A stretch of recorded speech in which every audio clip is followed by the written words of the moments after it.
Baik, Assalamualaikum warahmatullahi wabarakatuh. Perkenalkan, sebelumnya kami dari kelompok 13 dengan komposisi kelompok saya sendiri Salsabila Nauli, kemudian ada rekan saya Raffi Al Rasya, kemudian Tintin Talia, dan yang terakhir itu Muhammad Raihan Niko. Pada presentasi kali ini kami akan membahas materi mengenai laporan keuangan konsolidasi. Baik, boleh langsung dibacakan oleh rekan saya mengenai konsep dan prinsip dasar. Baik, di sini ada konsep dan prinsip dasar tentang laporan keuangan konsolidasian, yang dimana laporan keuangan konsolidasi merupakan laporan keuangan yang menyajikan posisi keuangan, hasil usaha, dan arus kas dari perusahaan induk serta entitas anaknya sebagai satu kesatuan ekonomi. Dalam penyusunannya, terdapat beberapa konsep dan prinsip dasar yang harus diterapkan agar laporan keuangan mencerminkan kondisi keuangan yang wajar dan dapat dipercaya. Boleh di next.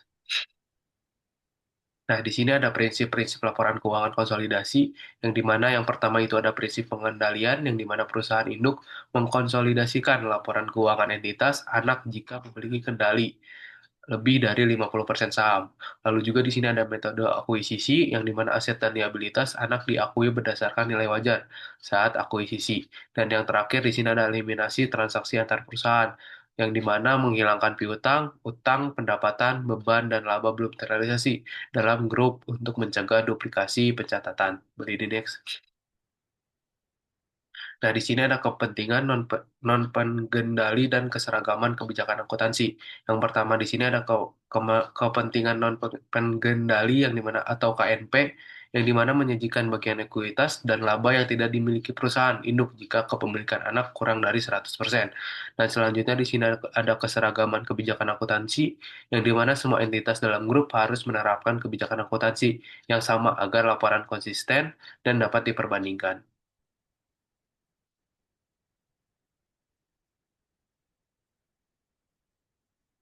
Di sini ada metode penyusunan laporan keuangan konsolidasi, yang dimana ada metode akuisisi dan metode ekuitas, yang dimana metode akuisisi ini digunakan untuk kombinasi bisnis IFRS 3 dan PSAK 22, yang dimana aset dan liabilitas anak dicatat berdasarkan nilai wajar pada tanggal akuisisi. Dan selanjutnya di sini ada selisih harga perolehan dan nilai wajar dicatat sebagai goodwill atau keuntungan pembelian diskon. Dan di sini ada equity method atau metode ekuitas, yang dimana digunakan saat induk memiliki pengaruh signifikan 20% sampai 50% saham. Dan selanjutnya di sini ada investasi dicatat sesuai harga perolehan, disesuaikan dengan laba atau rugi anak. Yang terakhir di sini ada dividen mengurangi nilai investasi dan bukan pendapatan. Selanjutnya akan dijelaskan oleh rekan saya. Selanjutnya saya akan menjelaskan tentang metode penyatuan kepemilikan dan pemilihan metode. Yang pertama, metode penyatuan kepemilikan atau pooling of interest method digunakan untuk entitas yang berada di bawah kendali yang sama, misalnya merger internal. Yang kedua, aset dan liabilitas dicatat berdasarkan nilai buku historis tanpa pengakuan goodwill. Selanjutnya, pemilihan metode. Di sini ada tiga metode. Yang pertama, metode akuisisi untuk untuk kombinasi bisnis antar perusahaan berbeda. Metode ekuitas untuk pengaruh signifikan tanpa kendali penuh. Metode penyatuan kepemilikan untuk transaksi internal dalam grup perusahaan. Selanjutnya mengenai tantangan utama yang dihadapi dalam proses konsolidasi laporan keuangan. Yang pertama, eliminasi transaksi antar entitas.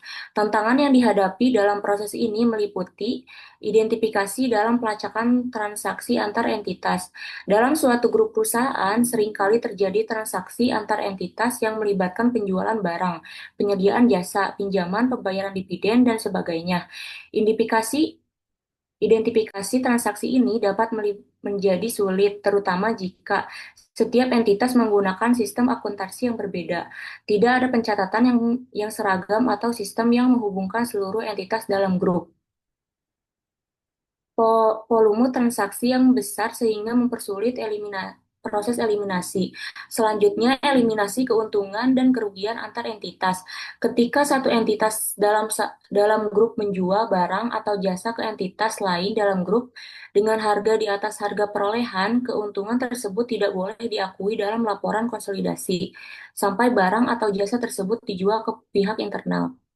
Hal yang sama berlaku untuk kerugian yang tidak mencerminkan kerugian real bagi grup secara keseluruhan. Tantangannya termasuk mengidentifikasi apakah barang yang dijual ke anak perusahaan masih dimiliki oleh entitas tersebut atau sudah dijual ke pihak luar. Selanjutnya, menentukan besaran keuntungan yang harus dieliminasi dalam laporan keuangan gabungan. Selanjutnya, tantangan utama yang dihadapi dalam proses konsolidasi laporan keuangan. Yang C, eliminasi saldo piutang dan utang antar entitas.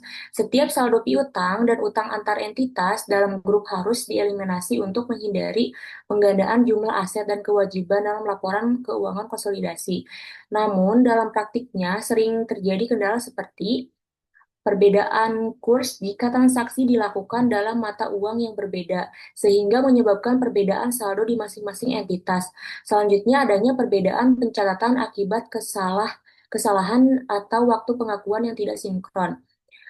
Selanjutnya, yang kedua, pengakuan kepentingan non-pengendalian atau KNP. Kepentingan non-pengendalian adalah bagian dari entitas yang tidak dimiliki oleh perusahaan induk dalam anak perusahaan. Pengakuan KNP menjadi tantangan tersendiri dalam konsolidasi, terutama dalam hal berikut. Perhitungan proporsi kepentingan non-pengendalian dalam laporan konsolidasi.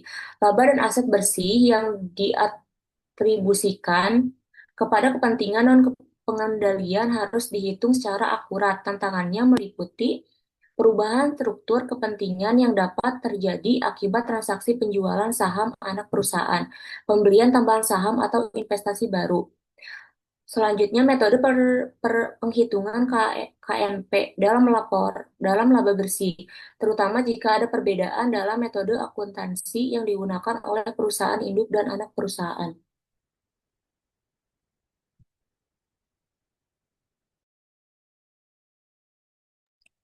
Oke, baik. Selanjutnya saya akan membahas mengenai tantangan utama yang dihadapi dalam proses konsolidasi laporan keuangan. Poin B merupakan perubahan kepemilikan tanpa kehilangan kendali, yang dimana jika perusahaan induk mengurangi kepemilikannya dalam anak perusahaan, tetapi masih memiliki kontrol, transaksi tersebut dicatat sebagai ekuitas, bukan laba atau rugi. Hal ini menimbulkan tantangan dalam konsolidasi dikarenakan yang pertama, harus dilakukan penyesuaian ekuitas tanpa mempengaruhi laporan laba rugi. Kemudian yang kedua itu memastikan bahwasannya bagian laba yang terkait dengan kepentingan non-pengendali diperhitungkan dengan benar setelah perubahan kepemilikan. Kemudian poin C itu transaksi antara perusahaan induk dan juga kepentingan non-pengendali. Dalam beberapa kasus, kepentingan non-pengendali ini dapat terlibat dalam transaksi dengan perusahaan induk atau entitas lain dalam grup, seperti yang pertama itu pembelian atau penjualan saham yang mempengaruhi jumlah KNP yang harus diakui, kemudian yang kedua itu pembayaran dividen kepada kepentingan non-pengendali yang harus diakui dalam ekuitas tanpa mempengaruhi laba bersih grup. Boleh di next. Kemudian dampak laporan keuangan konsolidasi terhadap transparansi dan juga pengambilan keputusan bagi para pemangku kepentingan perusahaan. Poin yang pertama itu meningkatkan transparansi keuangan, yang dimana laporan keuangan konsolidasi ini menyajikan informasi yang lebih transparan mengenai grup perusahaan dibandingkan dengan laporan keuangan individu daripada masing-masing entitas anak. Hal ini berdampak pada beberapa aspek utama, yaitu yang pertama, gambaran keuangan yang lebih komprehensif, di mana laporan keuangan konsolidasi menyatukan seluruh aset, liabilitas, pendapatan, dan juga beban dari perusahaan induk, juga seluruh anak perusahaannya. Juga memberikan gambaran utuh tentang posisi keuangan dan juga kinerja grup secara keseluruhan. Transparansi ini sangat penting bagi para pemangku kepentingan yang ingin menilai kekuatan dan juga kelemahan finansial suatu grup usaha. Kemudian yang B itu mengeliminasi transaksi antar entitas, di mana dalam grup perusahaan sering terjadi transaksi antara perusahaan induk dan perusahaan anak perusahaan atau antar entitas anak. Kemudian poin C itu pengungkapan kepentingan non pengendali atau KNP, yang dimana bagi pemangku kepentingan penting untuk mengetahui sejauh mana kepentingan ekuitas grup dimiliki oleh pihak eksternal yang tidak memiliki kendali atas perusahaan. Boleh di next?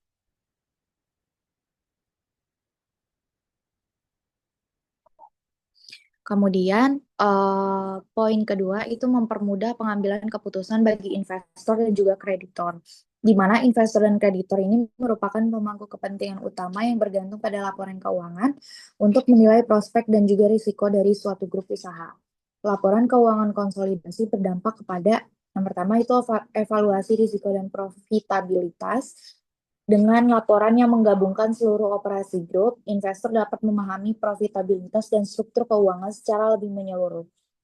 Mereka dapat mengidentifikasi apakah grup memiliki sumber pendapatan yang stabil dan menguntungkan atau justru ada entitas anak yang merugi dan membebani keuangan grup. Kemudian yang kedua itu analisis likuiditas dan solvabilitas, di mana bagi kreditor, laporan keuangan konsolidasi ini membantu dalam menilai kemampuan grup untuk memenuhi kewajiban keuangan, di mana dengan adanya analisis likuiditas dan juga solvabilitas ini mereka dapat melihat yang pertama itu apakah grup memiliki cukup aset liquid untuk membayar utangnya. Kemudian yang kedua, bagaimana struktur modal grup dan apakah ada risiko leverage yang berlebihan. Dan yang terakhir itu apakah ada kewajiban yang signifikan yang tidak terlihat dalam laporan keuangan individu. Kemudian poin C itu perbandingan dengan kompetitor, di mana dengan laporan yang transparan dan mencerminkan seluruh operasi grup, investor dan analisis pasar dapat lebih mudah membandingkan kinerja perusahaan dengan kompetitor di industri yang sama. Hal ini membantu mereka dalam membuat keputusan investasi yang lebih akurat. Baik, selanjutnya itu ada meningkatkan akuntabilitas dan tata kelola perusahaan. Laporan keuangan konsolidasi juga berdampak langsung pada manajemen internal perusahaan dalam hal akuntabilitas dan tata kelola perusahaan. Yaitu yang pertama, ada peningkatan akuntabilitas manajemen. Dengan adanya laporan konsolidasi, kinerja manajemen tidak hanya dinilai berdasarkan laporan keuangan perusahaan induk, tetapi juga berdasarkan hasil kinerja seluruh anak perusahaan. Hal ini mendorong manajemen untuk bertanggung jawab tidak hanya atas operasi induk, tapi juga atas strategi dan keputusan yang memengaruhi seluruh grup. Lalu yang kedua ada identifikasi area bermasalah. Laporan keuangan konsolidasi membantu dalam mengidentifikasi entitas anak yang berkinerja buruk atau memiliki masalah keuangan. Dengan demikian, manajemen dapat mengambil tindak korektif lebih awal sebelum masalah menjadi besar. Lalu yang keempat ada kepatuhan regulasi dan standar akuntansi. Regulator dan otoritas pajak juga menggunakan laporan keuangan konsolidasi untuk memastikan bahwa perusahaan mematuhi peraturan keuangan dan pajak yang berlaku. Yang pertama, ada memenuhi standar akuntansi internasional. Banyak negara dan bursa efek mewajibkan perusahaan publik untuk menyusun laporan keuangan konsolidasi berdasarkan standar akuntansi internasional seperti yang pertama, International Financial Reporting Standard atau IFRS. Lalu yang kedua ada Generally Accepted Accounting Principle atau GAAP. Lalu yang ketiga ada Standar Akuntansi Keuangan atau SAK di Indonesia. Dengan kepatuhan terhadap standar ini, perusahaan meningkatkan kredibilat, kredibilat, kredibilitasnya di mata investor global. Di next. Yang kelima, ada dampak terhadap karyawan dan pemegang saham lainnya. Selain investor dan kreditor, laporan keuangan konsolidasi juga memberikan dampak bagi pemangku kepentingan lainnya, seperti karyawan dan pemegang saham minoritas. Yang pertama ada kejelasan mengenai stabilitas keuangan perusahaan. Karyawan mengandalkan stabilitas keuangan perusahaan untuk menjamin keberlangsungan pekerjaan mereka. Laporan keuangan konsolidasi membantu mereka memahami apakah perusahaan dalam kondisi stabil atau menghadapi kesulitan finansial. Lalu yang kedua, ada kepastian bagi pemegang saham minoritas. Bagi pemegang saham minoritas, laporan keuangan konsolidasi memberikan kejelasan mengenai bagaimana laba bersih perusahaan dihitung dan bagaimana distribusi keuntungan dilakukan, termasuk transparansi mengenai pembayaran dividen. Di next. Lalu ada penerapan laporan keuangan konsolidasi dalam perusahaan di Indonesia. Di Indonesia, penerapan laporan keuangan konsolidasi diatur dalam Standar Akuntansi Keuangan atau SAK yang mengacu pada International Financial Reporting Standard atau IFRS. Yaitu yang pertama, regulasi dan standar yang berlaku. Penerapan laporan keuangan konsolidasi di Indonesia diatur dalam beberapa diatur oleh beberapa regulasi. Di antaranya itu yang pertama Pernyataan Standar Akuntansi Keuangan atau PSAK. Yang pertama ada PSAK 65 tentang laporan keuangan konsolidasian, lalu yang kedua ada PSAK 66 tentang peraturan bersama, lalu ada PSAK 67 atau pengungkapan kepentingan dalam entitas lain. Lalu eh, ada regulasi Otoritas Jasa Keuangan atau OJK. Yang pertama, OJK mewajibkan perusahaan terbuka untuk menyusun laporan keuangan konsolidasi sesuai dengan standar akuntansi yang berlaku. Lalu juga emiten yang terdaftar di Bursa Efek Indonesia atau BEI harus melaporkan laporan keuangan konsolidasi secara berkala untuk transparansi kepada investor. Lalu yang ketiga ada kepatuhan terhadap perpajakan. Direktorat Jenderal Pajak atau DJP menggunakan laporan keuangan konsolidasi untuk memastikan perusahaan tidak melakukan penghindaran pajak dengan skema transfer pricing. Lalu ada proses penyusunan laporan konsolidasian. Penyusunan laporan keuangan konsolidasian dalam perusahaan Indonesia mengikuti beberapa langkah, yaitu yang pertama ada identifikasi entitas anak. Perusahaan induk harus menentukan apakah suatu entitas harus dikonsolidasikan berdasarkan kepemilikan saham dan tingkat pengendalian yang dimilikinya. Lalu yang kedua ada eliminasi transaksi antar entitas. Transaksi internal di dalam grup seperti penjualan antar perusahaan anak, pinjaman antar entitas, dan dividen harus dieliminasi agar laporan tidak menggambarkan pendapatan atau aset yang berlebihan. Lalu yang ketiga ada pengakuan kepentingan non-pengendali atau KNP. Bagian laba atau aset yang menjadi hak pemegang saham minoritas harus diakui dan disajikan secara terpisah dalam laporan konsolidasian. Lalu yang keempat ada penyusunan laporan keuangan terintegrasi. Setelah melakukan eliminasi dan penyesuaian, laporan keuangan konsolidasi meliputi laporan posisi keuangan konsolidasi atau neraca, laporan laba rugi dan penghasilan komprehensif lain dan konsolidasi. Lalu ada laporan perubahan ekuitas konsolidasi, ada laporan arus kas konsolidasi, dan yang terakhir ada catatan atas laporan keuangan konsolidasi. Di next lagi. Baik, sekian dari presentasi kelompok 13. Kurang lebihnya mohon maaf. Assalamualaikum warahmatullahi wabarakatuh.